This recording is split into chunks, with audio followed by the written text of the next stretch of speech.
ہشم کو جھٹکا سا لگا تھا، بے یقین نظروں سے اسلان کو دیکھا۔ کیا وہ سب جانتا ہے؟ اور اگر جانتا ہے تو پھر؟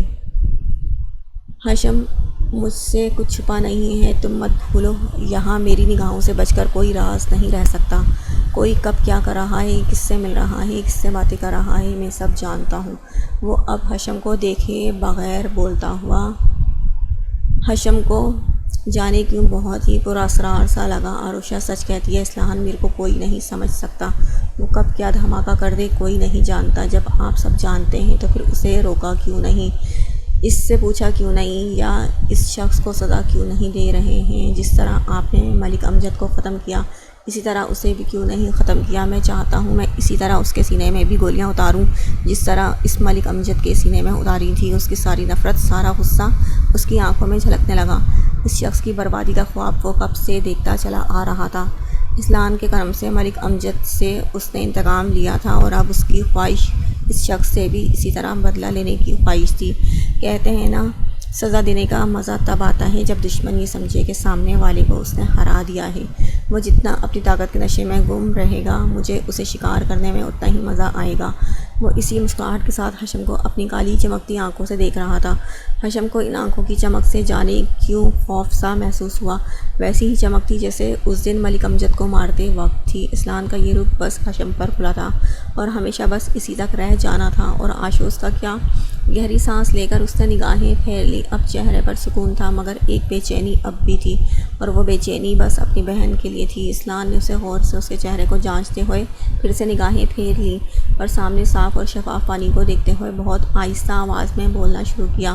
اس پانی کو دیکھ رہے ہو ہشم، کتنا صاف و شفاف ہے؟ عروشہ کا دل بھی اتنا ہی صاف و شفاف ہے، کسی بھی ملاوٹ سے بالکل پاک۔ تو ایسے صاف و شفاف دل پر میں کیسے کچھ پوچھ کر ڈر یا ندامت کی دھول برداشت کر سکتا ہوں؟ کبھی نہیں۔ بولتے بولتے اس نے نفی میں سر ہلا دیا۔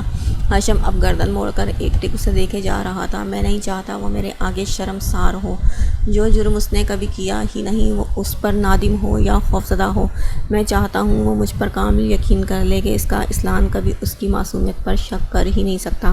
خود کو دیکھتے ہشم کو اس نے گردن موڑ کر دیکھا اور مسکرا دیا۔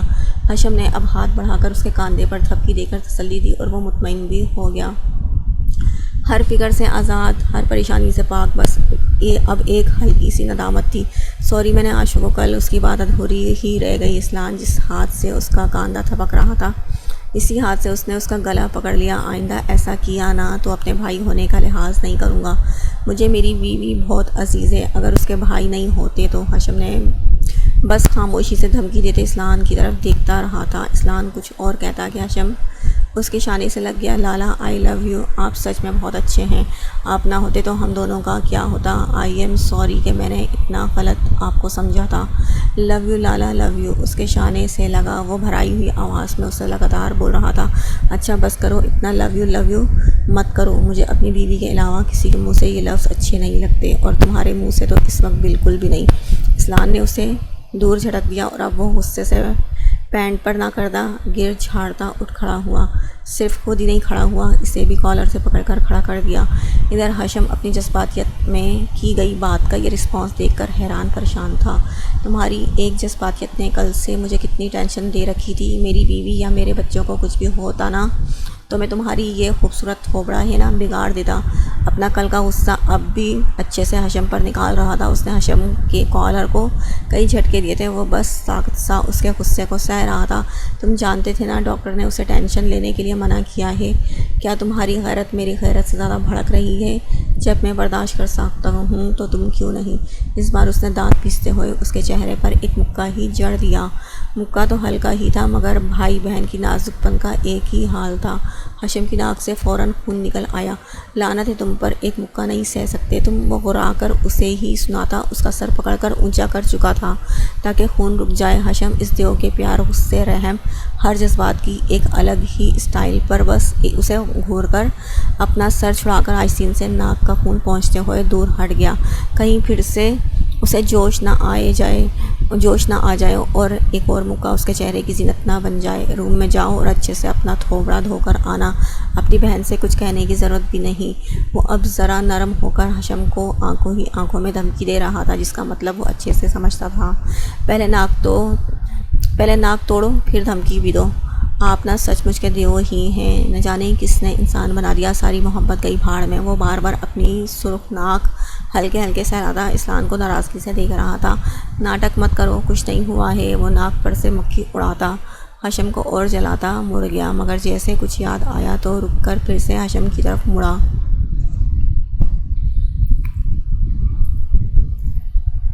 یہ ناک جب نارمل رنگ میں آ جائے تو ملنا اپنی بہن سے، سمجھے تم؟ انگلی اٹھا کر کہتا وہ اپنی اسی شان سے مڑ کر اندر کی سمت بڑھ گیا۔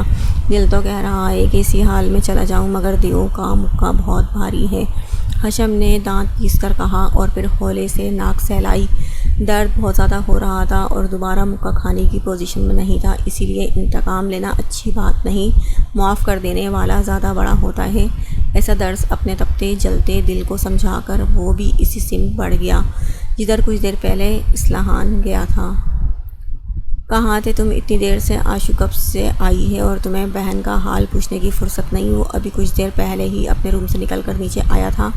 ہانیہ نے کمر پر ہاتھ رکھ کر اسے گھورا۔ حشم نے دیو کی بہن اور صوفے پر ٹانگ پر ٹانگ رکھے بیٹھے دیو کو دیکھا۔ وہ اس سے بے نیاز ماں جی اور اماں جان کے درمیان بیٹھا تھا۔ ہانیہ کے ساتھ ساتھ ماں جی اور اماں جان بھی اس کی طرف متوجہ ہو گئی۔ ویسے یہ سوائے اسلان کو چھوڑ کر سب کے لیے حیرانی کی بات تھی کہ حشم ابھی تک آروشہ کا حال پوچھنے نہیں آیا تھا۔ بولو کیا ہو گیا، چپ کیوں ہو؟ ہانیہ اب بھی اس طرح کمر پر ہاتھ رکھے حوالدارنی بنی اسے گھورنے کا کام انجام دیتے ہوئے تشویش کر رہی تھی۔ زیادہ ہٹلر کی بہن بننے والا رول پلے کیا نا تو تمہاری بولتی بند کر دوں گا، وہ اپنے دانت پیستا سرگوشی میں بول کر ہانیہ کو دھمکا چکا تھا۔ ہانیہ جھٹ سے کمر پر سے ہاتھ ہٹا کر معصوم بن گئی۔ رنگ بدلنے میں تو ان بھائی بہن دونوں کا جواب نہیں، وہ دل میں سوچتا ناک سہلا کر آگے بڑھا۔ کیا بات ہے حشم، طبیعت تو ٹھیک ہے نا؟ آروشہ تمہیں پوچھتے پوچھتے سو گئی۔ اس بار اماں جان نے نرمی سے پوچھا تو حشم ذرا سا گڑبڑایا۔ جی ٹھیک ہوں، بس وہ ناک اسلان کی آنکھوں سے ٹکرائی تو حشم نے جھرجھری لے کر بات بڑھائی۔ سوری، غلطی سے ناک نکل آیا، لاک کہنا چاہتا تھا، روم لاک کر کے میں سو رہا تھا، خبر نہیں ہوئی کہ آشو آ گئی ہے۔ اسلان کی مسکراتی آنکھوں میں کینہ بھری نگاہوں سے دیکھتے ہوئے اس نے بہانہ گڑھا تھا۔ رات بھر جاگ بھی تو گئے تھے، اللہ کا کرم ہوا کہ کوئی نقصان نہیں ہوا۔ اماں جان نے ہاتھ اٹھا کر شکر ادا کیا تھا۔ جی بس ناک کو نقصان ہوا، وہ حشم ہی کیا جو چپ رہ جائے۔ اس بار اسلان پیر سے پیر ہٹا کر سیدھا بیٹھا تو وہ گڑبڑا کر جلدی سے بولا، جی میرا مطلب کہ اللہ کا کرم ہوا، آشو بالکل ٹھیک ہے۔ حشم زبردستی مسکرا کر سب کا دھیان پھر سے اپنی ناک سے ہٹا چکا تھا۔ ہاں یہ تو ہے، اللہ نے ہمیشہ کی طرح بڑا کرم کیا ہے۔ اماں جان میں نے ملازمین کو بول دیا ہے صدقے وغیرہ نکالنے کو، چل کر دیکھ لیجئے سب ٹھیک ٹھاک ہے نا؟ اماں جان کو وہ دوسری فکر نے ستایا تو وہ اماں جان سے بولتی انہیں اپنے ساتھ لے کر چلی گئی، میں آشو سے مل آؤں۔ اسلان کی تیز نظروں سے بچنے کے لیے حشم فوراً اٹھنے لگا۔ وہ سو رہی ہے، تم بعد میں مل لینا۔ اس کے اٹھنے سے پہلے ہی اسلان نے اس کے شانے کو زبردست سا تھپک کر اسے وہیں پھر سے بٹھا دیا اور حشم کی مسکراتی نگاہوں کو دیکھتے ہوئے وہاں سے گیا تھا۔ اب ہیرو صاحب اپنی بیوی کے پاس جائیں گے اور بھائی بیچارہ بہن کا حال پوچھنے کے لیے تڑپتا رہے گا۔ وہ ان مسکراتی نظروں سے تپ کر بڑبڑا کر وہیں صوفے پر نیم دراز ہو گیا۔ بہن جب آئی تھی، بھائی صاحب کہاں تھے جب حال پوچھ لینا چاہیے تھا؟ اتنی دیر سے خاموش بیٹھی ہانی اس کے پاس والے صوفے پر آ کر آرام سے ٹک گئی۔ سب تمہارے بھائی صاحب کا کارنامہ ہے، وہ پھر سے ناک سہلاتا خفگی سے بولا۔ یہ تم بار بار ناک کیوں پکڑ رہے ہو؟ ہانیہ نے اس کا ہاتھ ہٹا کر اس کی ناک کا جائزہ لیا جو اب بھی ہلکی ہلکی سرخ اور سوجی ہوئی تھی۔ خاطرداری کی ہے دیو نے، بنا کسی جھنجھٹ کے ناک کا آپریشن کر دیا ہے۔ وہ جل کر اس کا ہاتھ جھٹک کر اٹھ کر بیٹھ گیا۔ تم نے ہی کچھ کیا ہوگا لالا، ایسے تھوڑی کچھ کریں گے۔ حشم نے جل کر راکھ ہی ہو گیا۔ تمہیں مجھ پر یقین نہیں؟ میرے جیسے معصوم پر ہانیہ کو اس کی طرف کر کہنے پر ہنسی آ گئی۔ بھاڑ میں جاؤ، تم دونوں بھائی بہن کو جلے پر نمک چھڑکنا ہی آتا ہے۔ دانت کچکچاتے ہوئے اپنے نصف بہتر کو گھورا، وہ بھی لیموں مرچ لگا کر۔ ہانیہ کو اسے اور جلانے میں مزہ آیا، آنکھ مٹکا کر اس کا کھلا منہ دیکھا۔ آج تیری موٹی گردن نہ مروڑ دیا نا؟ حشم میرا نام نہیں۔ حشم خطرناک ارادے سے اس کی طرف بڑھا تو وہ پھرتی سے صوفے سے اٹھ کر بھاگی، ساتھ ہی بھاگتے ہوئے مڑ کر اسے چڑھایا۔ ہاں بدل کر رنگیلا بابو رکھ لینا۔ زبان نکال کر حشم کو غصے کو اور بڑھایا۔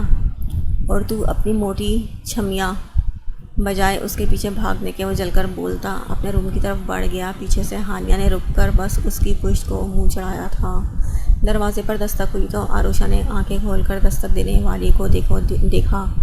دیو صاحب تو نہیں ہے نا، اندر آ سکتا ہوں؟ دروازے سے صرف سر نکال کر ایسی بے چارگی سے پوچھا گیا کہ اداس ہونے کے باوجود آروشا کو ہنسی آ گئی۔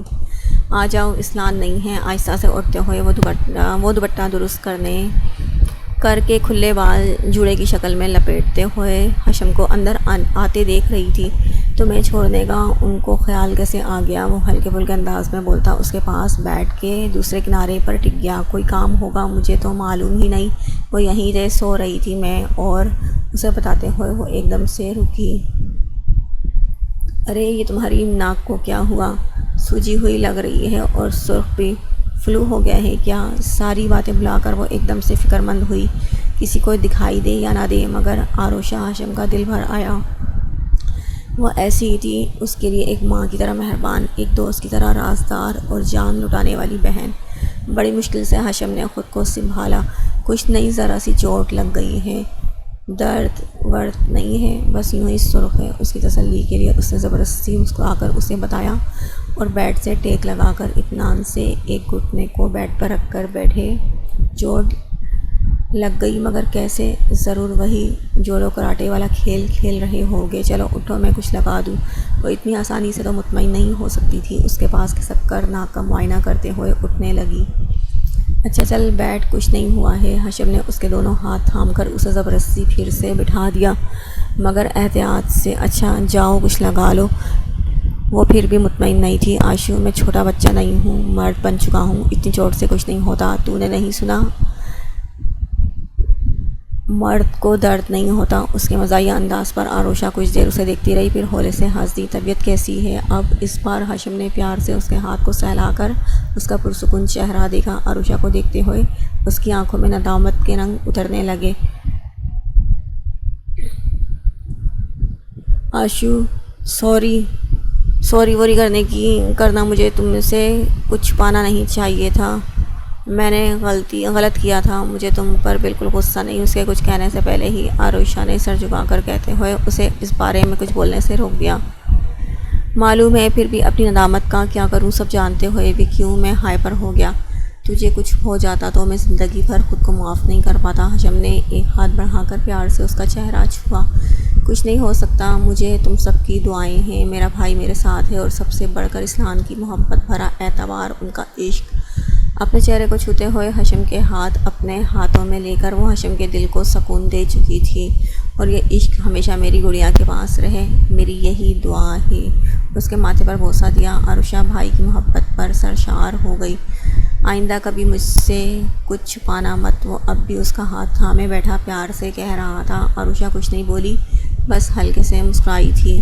کیا بات ہے آشو، تو بہت کم نہیں بولنے لگی ہے؟ ابھی بھی کوئی بات ہے تو تم مجھے بتاؤ آشو۔ اب اسے نئی فکر لہا۔ کچھ دنوں سے وہ آروشا کی خاموشی محسوس کر رہا تھا، لیکن اس کی کنڈیشن کی وجہ سمجھا تھا، اور جب راز کھلا تو وہ غصے کے ساتھ ساتھ حیرت زدہ بھی ہو گیا تھا۔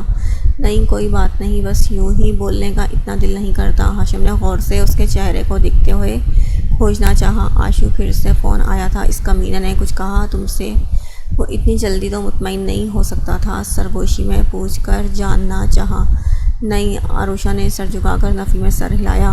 یہ راز ایسا تھا کہ وہ خود کو کسی سے نظریں ملانے کی ہمت نہیں کر پا رہی تھی۔ وہ کچھ نہیں کر سکتا آشو، تمہیں یہ بات چھپانی نہیں چاہیے تھی، کم سے کم مجھ سے تو بالکل نہیں۔ آروشا نے سر اٹھا کر بھیگی آنکھوں سے بھائی کو دیکھا۔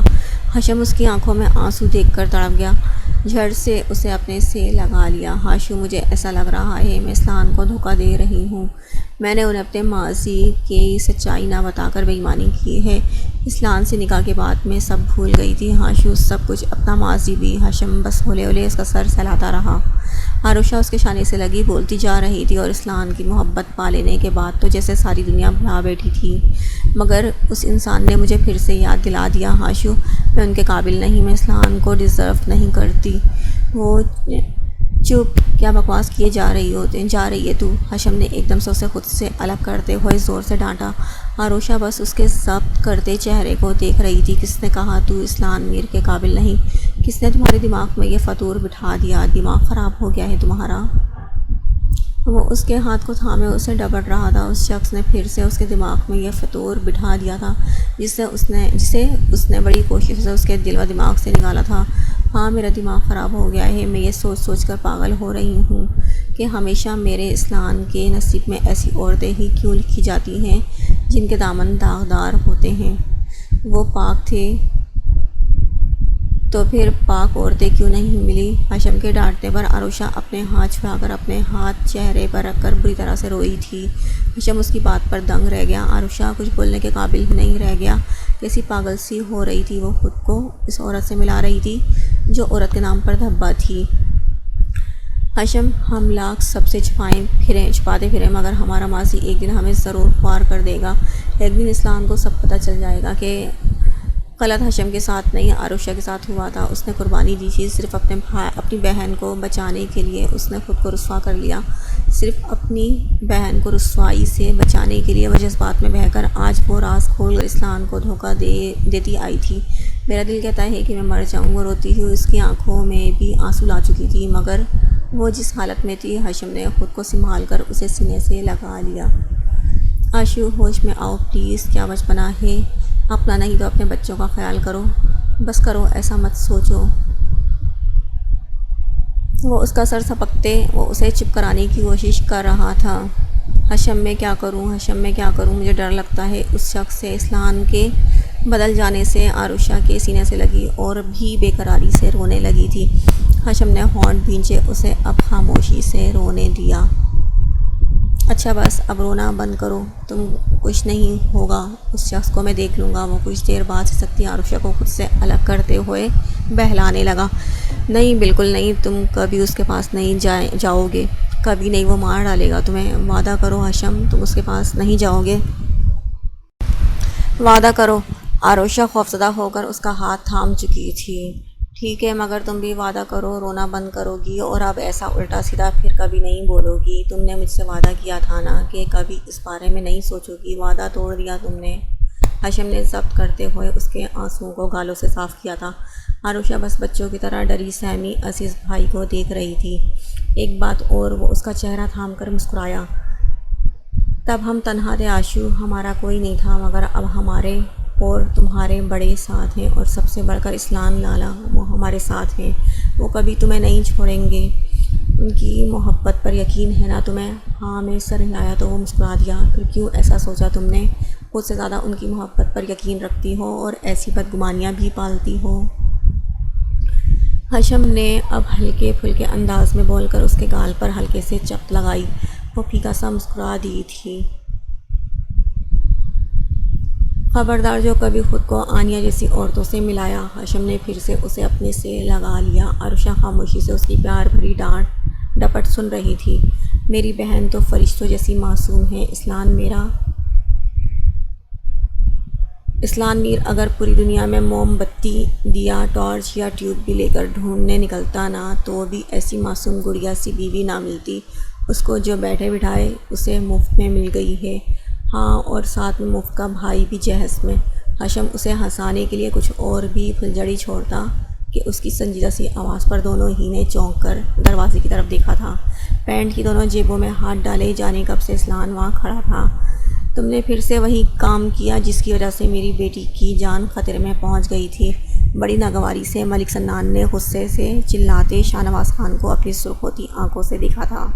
وہ لوگ اس وقت ایک بار میں موجود تھے اور بہت زیادہ نشہ کرنے کی وجہ سے اس کی آنکھیں عجیب سی سرخ ہو رہی تھیں۔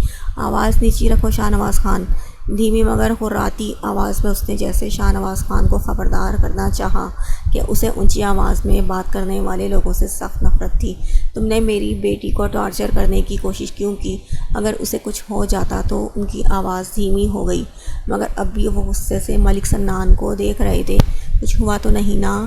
اور تم اطمینان رکھو، میں اسے کچھ ہونے بھی نہیں دوں گا۔ ڈرنک کرتے ہوئے وہ خباثت سے ہنسا۔ سنان، تم سمجھ کیوں نہیں رہے ہو؟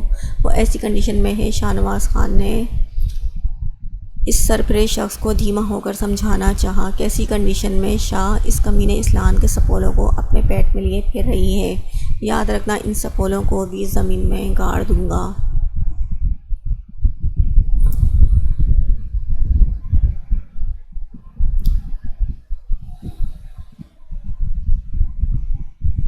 وہ ایک دم سے طیش میں آ گیا۔ ایک ہاتھ مار کر اس نے بوتل کو نیچے پھینکا تھا۔ بوتل لڑک کر شیشے کی ٹیبل سے نیچے گر گئی۔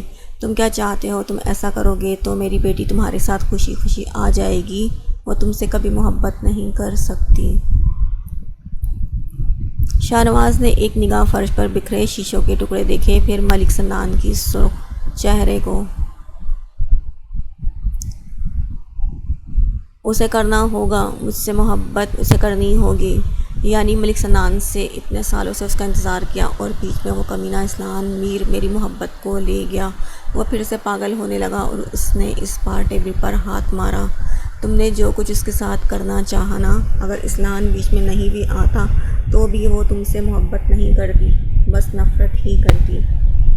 شاہ نواز خان نے بھڑکے ہوئے ملک سنان کو حقیقت بتانی چاہی تو نہ کرتی، میں پھر بھی اسے اپنے ساتھ رکھتا۔ اور تم کیا کہنا چاہتے ہو؟ کیا کیا تھا میں نے؟ کچھ بھی نہیں، وہ بچی تھی، بس اسے دیکھ دیکھ کر میں پاگل ہو رہا تھا اور ذرا سا چھونا ہی چاہا تھا۔ اس پر اس کا بھائی اتنا بھڑک گیا، اس نے اپنی جان کی بھی پرواہ نہیں کی۔ سالے نے میرے چہرے پر کیسے چھری ماری تھی؟ سنان نے کہتے کہتے اپنے کانوں کے پاس اسی بڑے سے نشان کو چھوا جو ہاشم کے ہاتھوں سے اسے پہنچا تھا۔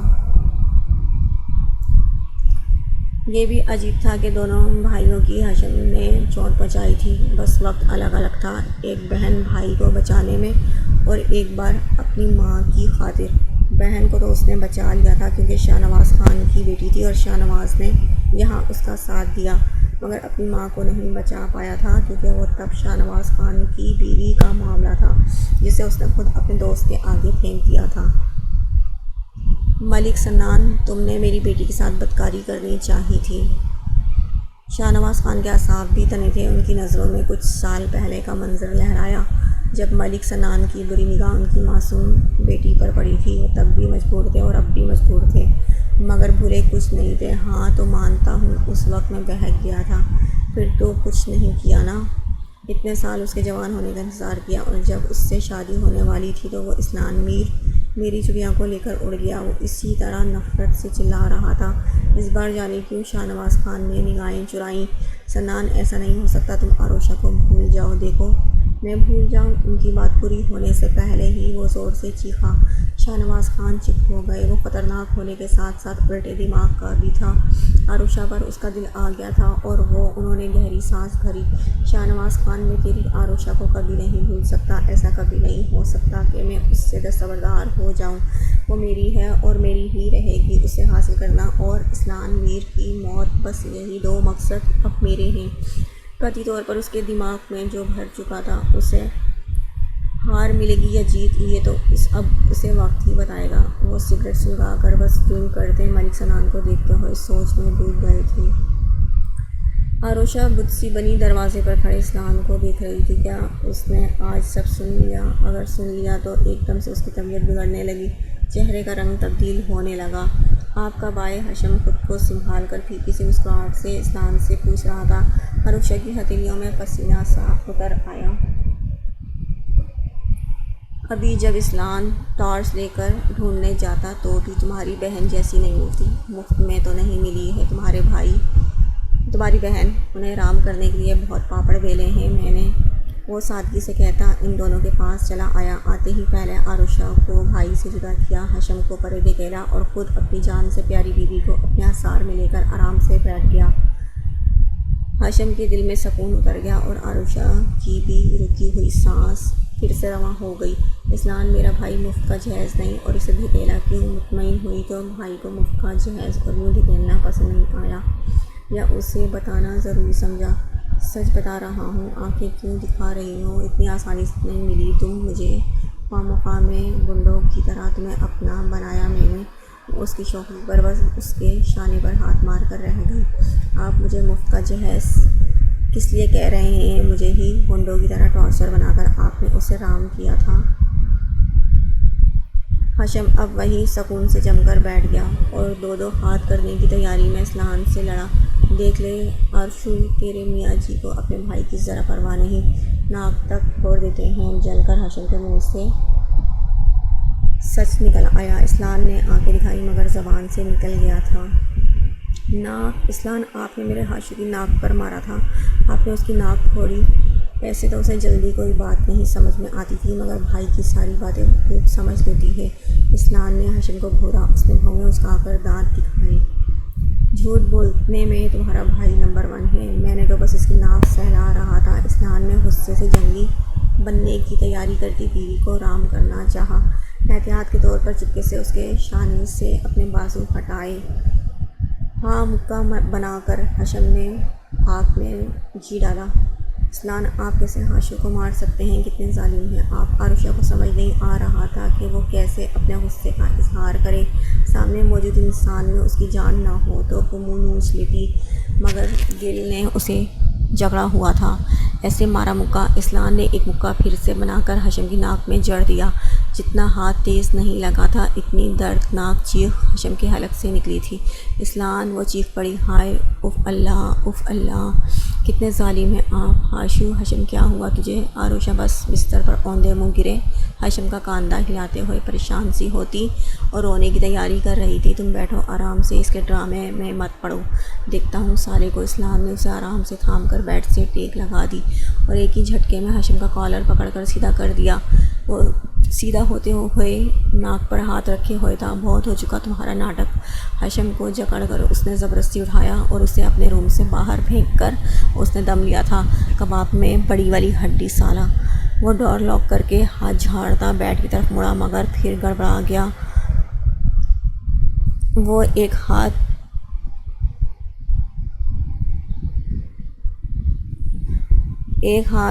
گرا کر سامنے جان سے عزیز بیوی اس کا خون پینے کی چاہت میں آگ اگلتی آنکھوں سے گھور رہی تھی۔ تمہارے آرام کا وقت ہے نا، ڈاکٹر نے تمہیں آرام کا بولا ہے، سو جاؤ مائی بیبی گرل۔ وہ زبردستی مسکراتا، اس کے خون خوار نظروں سے بچتا واش روم کی طرف تیزی سے گیا تھا۔ باہر نکلیں آپ، اگر آج اس حالت میں نہ ہوتی تو بتاتی آپ کو میں۔ وہ اونچی آواز میں واش روم کے بند دروازے کو دیکھ کر چلائی تو واش روم میں بند۔ اسلام نے اپنے کان بند کرتے ہوئے شاور آن کر لیا۔ اب وقت آ گیا ہے کہ تم یہ فائل اسلام کو دے دو، باقی کام وہ خود کر لے گا۔ اپنے ہاتھوں میں پکڑی فائل سامنے بیٹھی عورت کو دیتے ہوئے وہ شخص بہت مطمئن نظر آ رہا تھا۔ کیسی فائل ہے یہ؟ فائل اٹھاتے ہوئے وہ بغور ان کے چہرے کو دیکھ رہی تھی۔ آج بھی اس شخص کی وجاہت میں کوئی کمی نہیں آئی تھی، جیسے وہ کل تھا آج بھی ویسا تھا۔ وقت نے جیسے اسے چھوا ہی نہیں تھا۔ اس میں وہ سارے گناہوں کی سزا ہے جو ہم نے انجام دیے ہیں۔ فائل کے پیج الٹتے ہوئے انہوں نے چونک کر سامنے دیکھا۔ وہ بس ہولے سے مسکرائے تھے۔ یہ بھی نہیں سوچا تھا کہ تمہارا کیا ہوگا شاہ نواز خان۔ انہوں نے بطور اس کے پھیکے پڑتے رنگ کو دیکھا تھا۔ میں تھک چکا ہوں۔ اب انہوں نے صوفے سے ٹیک لگا کر آنکھیں بند کر لی۔ ان کے چہرے پر اتنا کرب تھا کہ انہوں نے ان کا دکھ دل پر محسوس کیا تھا۔ کاش تم نے پہلے ہی یہ سب سوچ لیا ہوتا تو، وہ افسوس سے بولی تو شاہ نواز خان نے آنکھیں کھول دیں اور سیدھے ہو کر بیٹھ گئے۔ تو انہوں نے سامنے بیٹھی عورت کو دیکھتے ہوئے مسکراتی آواز میں کہا، اگر پہلے سدھر جاتا تو کیا تم مجھ سے محبت کر لیتی؟ محبت کے لائق تم تو کبھی نہیں لگے مگر دوستی تو کر ہی لیتی۔ عورت کی حاضر جوابی پر وہ بس ہنستے چلے گئے، کھوکھلی سی ہنسی۔ آج بھی تم میرے معاملے میں ویسی ہی مغرور ہو۔ تمہارے بیٹے اسلام نے یہ غرور تم سے ہی وراثت میں پائی ہے۔ ان کے مزاحیہ انداز پر ماں جی کچھ بھی نہیں بولی، بس ہلکے سے مسکرا دی۔ ایک آخری خواہش کر سکتا ہوں؟ وہ اپنی بچپن کی دوست کو دیکھتے ہوئے الجائی آواز میں بولے، اگر مجبور نہیں ہوئی تو پوری کرنے کی کوشش کروں گی۔ انہوں نے انکار کرنا مناسب نہیں سمجھا۔ مجھے آخری بار اپنی بیٹی سے ملنے دے سکتی ہو؟ ان کی خواہش پر ماں جی نے پہلو بدلا۔ پہلی بار مانگا بھی تو کیا مانگا؟ انہوں نے بے بسی سے شاہ نواز خان کو دیکھا۔ مشکل ہے۔ اسلام نہیں مانے گا اور شاید وہ خود بھی۔ ان کی آواز بہت آہستہ تھی۔ میں بھی کتنا بے وقوف ہوں، چھوڑو۔ شاہ نواز خان زخمی سا مسکرا کر سر جھٹک چکے تھے۔ میں کوشش کروں گی۔ ان کی مایوس شکل پر انہیں ترس آ گیا۔ بے فائدہ۔ انہوں نے پھر سے سر جھٹکا۔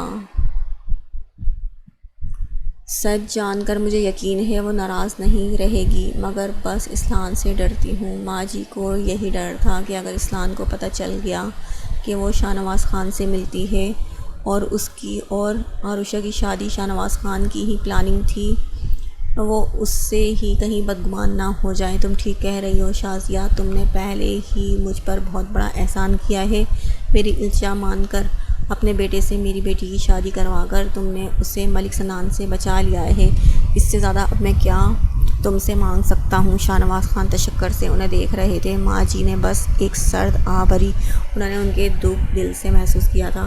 ساری دنیا کے سامنے وہ شخص برا سہی، مگر ان کی نگاہ، وہ اب بھی ان کے اندر وہ اچھائی دیکھ سکتی تھی جو ان کے علاوہ کسی کو نہیں معلوم۔ میں چلتی ہوں،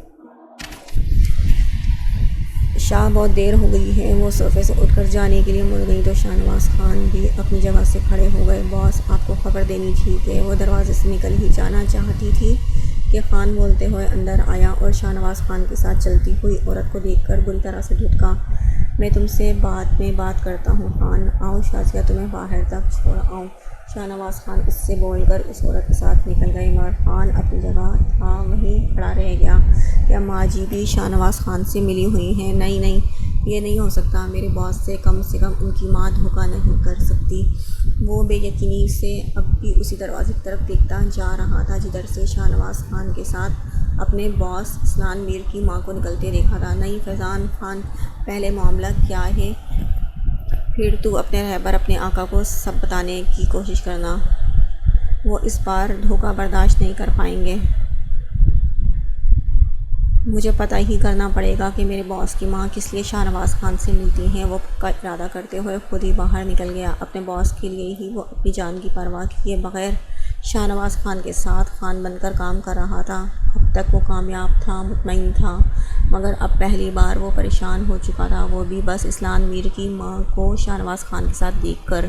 اسلان لیپ ٹاپ پر اپنا آفس ورک انجام دیتے ہوئے بھی محسوس کر رہا تھا کہ وہ کچھ بے چین سی، مگر یہ بے چینی طبیعت کی خرابی یا کوئی ٹینشن کی وجہ سے نہیں تھی، بلکہ وہ خوشی تھی جو اسے اپنے بھائی کو دینی تھی۔ وہ کب سے روم سے نکلنے کے لیے بے چین نظر آ رہی تھی، بار بار گھڑی کی طرف دیکھتی۔ وہ بے صبری سے جس وقت کا انتظار کر رہی تھی، اسلان اس سے بے خبر نہیں تھا، مگر انجان بنا اپنے کام میں دل لگانے کی کوشش کر رہا تھا۔ اف، یہ وقت بیت کیوں نہیں رہا ہے؟ عروشہ ہاتھ کو بار بار آپس میں مسلتی گھڑی بھی دیکھ لیتی اور ایک نگاہ اسلان کو بھی، جس کے انجان بن کر اپنے لیپ ٹاپ پر نگاہ جمائے رکھنے پر اسے غصہ سا آ رہا تھا۔ اسلان، یہ کام وام بند کر کے میری ہیلپ کرے نا۔ جب صبر کا پیمانہ لبریز ہو گیا تو وہ جھنجھلا کر بیڈ سے اٹھ کر اس کی طرف آ گئی۔ کیسی ہیلپ کروں میڈم کی؟ اسلان نے گلاسز آنکھوں سے ہٹا کر سر پر ٹکراتے ہوئے اس کے حسن کی بجلیاں گراتے چہرے، پھر بھرے بھرے سراپے کو دیکھا۔ میری جگہ آپ اٹھ کر روم سے باہر جائیں اور دیکھیں ہاشم اپنے روم میں ہے یا نہیں۔ اسے عادت ہے اسٹڈی کرتے کرتے روم سے نکل کر پورے گھر میں گھومنے کی، کافی پینے کی۔ ایسی مدد کرنی ہوتی تو وہ کیوں اس وقت اپنا کام لے کر بیٹھتا؟ اس نے منہ بنا کر سر جھٹکا۔ میں پہلے کام مکمل کر لوں اپنا، ذرا سا رہ گیا ہے۔ عروشہ نے غصے سے خود کی بات کو نظر انداز کر کے دوبارہ لیپ ٹاپ کی طرف دیکھتے اسلان کو گھورا۔ کچھ نہیں رہ گیا ہے، بس اٹھیں اب، ناراضگی سے کہتے ہوئے بڑے حق سے اس نے اسلان کے لیپ ٹاپ کو بند کر کے اٹھا کر ٹیبل پر چنا تھا اور ہاتھ بڑھا کر اس کی آنکھوں سے گلاسز نکال کر ٹیبل پر رکھ دیے۔ اب کیا کریں گی آپ؟ اس کی ساری کارروائی دیکھتے اسلان نے کونی ٹیبل پر ٹیک کر معنی خزی سے اسے دیکھا، اس کے سراپے کو دیکھا۔ دن بدن اس کے حسن میں جو اضافہ ہو رہا تھا وہ اور بھی دیوانہ ہو رہا تھا۔ اب یہ کہ میرے ساتھ ہاشم کے روم پر تم مجھے خوش کرنا چاہتی ہو۔ اپنے ہاتھ تھامے عروشہ کے وہی ہاتھ جکڑ کر وہ اسے اپنی گود میں بٹھا چکا تھا۔ آپ کے لیے تو ساسو ماں ہر وقت مجھے سجا سنوار کر رکھتی ہیں، مگر آج اسپیشلی میں ہاشو کے لیے تیار ہوئی ہوں۔ اس کا برتھ ڈے ہے نا، اچھے سے سیلیبریٹ کریں گے، چلیں نا اب۔ وہ پیار سے اسلان کی پیشانی پر سے کنارے ہٹ کر ڈریسنگ کی طرف بڑھ گئی۔ قسم سے مسئلے سلجھے نا تو سب سے پہلے اس طوطے کی گردن مروڑ کر اپنی جان نکال کر اپنی جان بنا لوں گا۔ بالوں کو سنوارتی عروشہ کو دیکھتے ہوئے وہ تصور میں ہاشم سے بولا۔ پاگل ہو گئے ہیں کیا؟ یہ طوطا مینا کیا سوچ رہا ہے آپ کو؟ وہ جلدی جلدی والوں کو سلجھاتے ہوئے مڑی۔ اسلان نے نفی میں سر ہلایا۔ کچھ نہیں، چلو، لیکن بس 10 منٹ، نہ اس سے کم نہ اس سے زیادہ۔ اس بار وہ عروشہ کو دیکھتے ہوئے اپنی کمر پر ہاتھ رکھ کر رعب سے بولا تو وہ مسکرا کر مڑی۔ پوری رات ہنگامہ کریں گے آپ کے رومانس کی، ایسی کی تیسی۔ وہ بس دل میں بولی۔ کہا نہیں، جانتی تھی اگر اس کے ارادے کا اسے پتہ چلا تو اسے اسلان بیڈ روم سے ہی نہیں نکلنے دے گا۔ کبھی کبھی میرا دل کہتا ہے اس کی اچھی بھلی شکل کو مار مار کے سجا دوں۔ وہ تپی نظروں سے سامنے کا منظر دیکھتا اندر ہی اندر جلا بھنا جا رہا تھا۔ کچھ دوری پر اپنی محبوب بیوی کے پاس بیٹھے وہ اچھے خاصے خوبصورت طوطے کو بس گردن مروڑنے والی فیلنگز کے ساتھ گھورے جا رہا تھا، جس کے دانت خوشی کے مارے اندر ہی نہیں جا رہے تھے۔ بہن کے سرپرائز پر وہ اکڑ کر اس سے لگ کر بیٹھا تھا۔ عروشہ اب روم میں چلیں، تم تھک گئی ہو بہت، اپنی ساری کھلن ساری جلن بس ہاشم کے لیے رکھ کر وہ شہد جیسے لہجے میں عروشہ سے بولتا اپنی جگہ سے اٹھ کر کھڑا ہو گیا۔ اسلان کے بولتے ہی باتوں میں مگن ان تینوں نے ہی ایک ساتھ گردن موڑ کر کھڑے ہو گئے۔ اسلان کو دیکھا۔ نہیں اسلان، میں بالکل ٹھیک ہوں، آپ فکر نہیں کریں، ابھی ہم کہیں نہیں جا رہے ہیں، آپ بھی بیٹھیں، ہم ساری رات ہاشم کا برتھ ڈے سیلیبریٹ کریں گے۔ آرام سے اسے اپنا ارادہ بتا کر وہ چہرے پر آتے بالوں کو پیچھے کر کے ٹیبل پر رکھے کیک پر کینڈل سیٹ کرنے لگی۔ اسلان نے بیوی کے اطمینان سے بیٹھے رہنے پر ساتھ بیٹھے سالی کو گھورا۔ وہ اسلان کی جلتی سڑتی شکل پر دانتوں کی نمائش کرتا اسے اور جلاتا۔ پھر سے اپنی بہن سے محض گفتگو ہو گیا، بلکہ بس گفتگو ہی نہیں کر رہا تھا، سکون سے عروشہ کے شانے پر ہاتھ رکھ کر اسے اپنے حلقے میں بھی لے لیا۔ عروشہ کو ماضی کی دھمکی بھی وہ نہیں دے سکتا تھا۔ انہوں نے عروشہ کو اجازت دی ہوئی تھی اور خود وہ اور اماں جان سونے جا چکی تھی۔ اماں جان اپنی طبیعت کی وجہ سے جلدی سو گئی اور ماں جی ان کی وجہ سے آج انہی کے روم میں تھی۔ اسلان ماتھے پر بل لیے اور سامنے والے صوفے پر ٹیک لگا کر بیٹھا بس ہاشم کے ناز نخرے دیکھ رہا تھا۔ لالا اب بس 5 منٹ ویٹ کریں، کیک کٹنے دیں، پھر اٹھاتی ہوں ان دونوں کو یہاں سے۔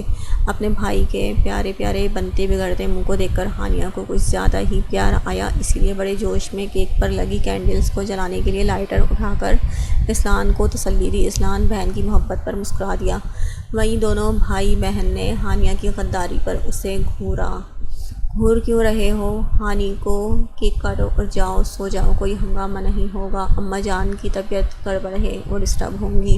اسلان نے پہلے ہی بیٹھ کر ہانیہ کو بازوؤں کے حصار میں لیتے ہوئے ہاشم کو رعب سے ڈانٹا۔ ہاشم نے بہنوئی کو اس طرح دیکھا جیسے یہ کہنا چاہتا ہو کہ بڑے مؤدبانہ انداز میں کہہ دیا کہ جاؤ سو جاؤ، مگر وہ بالکل دفع ہو جاؤ والی شبیہ تھا۔ میری بہن کو تو دن رات گھورتے رہتے ہیں، آج تک میں نے کچھ کہا، اپنی بہن کی باری میں بھائی بن جاتے ہیں اور میں نہیں دفع ہو رہا، میرا مطلب نہیں سونے جا رہا، اور اماں جان نے بہت پیار سے ہنگامہ کرنے کی اجازت دی ہے۔ ہاشم برا مان کر اور بھی بے شرمی سے لوفروں والے انداز میں ہانیہ کو دیکھتے ہوئے پھیل کر بیٹھ گیا۔ کینڈلز جلاتے ہوئے عروشہ کو سالے بہنوئی کی فضول سی جلن، تپن اور بچوں والی لڑائی پر ہنسی آئی تھی۔ تمہاری بہن کو گھورنے کا سرٹیفکیٹ میرے پاس ہے۔ اسلان ایک دم سے اٹھ کر ہانیہ کو چھوڑ کر عروشہ کے برابر میں آرام سے ٹک گیا۔ بیٹھتے ہی ہاشم کے ہاتھ کو اس نے شانے پر سے جھٹک دیا۔ عروشہ کو اس کے بیٹھتے ہی خطرے کی بو آئی تھی۔ دانستہ طور پر وہ اٹھنے کی تیاری کرنے ہی لگی تھی کہ اسلان نے اس کی کلائی اپنی گرفت میں جکڑ لی۔ آرام سے بیٹھی رہو ورنہ تم جانتی ہو میں کس قسم کا بندہ ہوں۔ وہ اس کے جملے کی معنی خیزی پر اسے آنکھیں دکھانے لگی۔ دیکھیے ہیرو صاحب، ہم آپ کی ہیرو پنتی سے اچھی طریقے سے واقف ہیں، لیکن پلیز اس وقت میرا برتھ ڈے کیک کٹ جانے دیں۔ ہاشم نے کونیوں تک ہاتھ جوڑ کر جس بے بسی اور مسخرے پن سے کہا تھا۔ ہانیہ زور سے ہنس دی اور عروشہ کا چہرہ بلش کرنے لگا۔ ادھر اسلان کے ہونٹوں پر بھی مسکراہٹ ہی سی گھلی تھی۔ وہ ہانیہ کے چہرے پر جھکا، اور ابھی وہ کوئی گستاخی کرتا یا گستاخ ہوتا کہ کسی کے گلے کھنگارنے پر اس کی گرفت ڈھیلی ہو گئی اور دونوں ہی اچھل کر ایک دوسرے سے الگ ہوئے۔ ہانیہ شرم سے پانی پانی ہو رہی تھی اور ہاشم نے چور نگاہوں سے سامنے دیکھتے ہوئے اپنے کانوں کی لو مسلنی شروع کر دی۔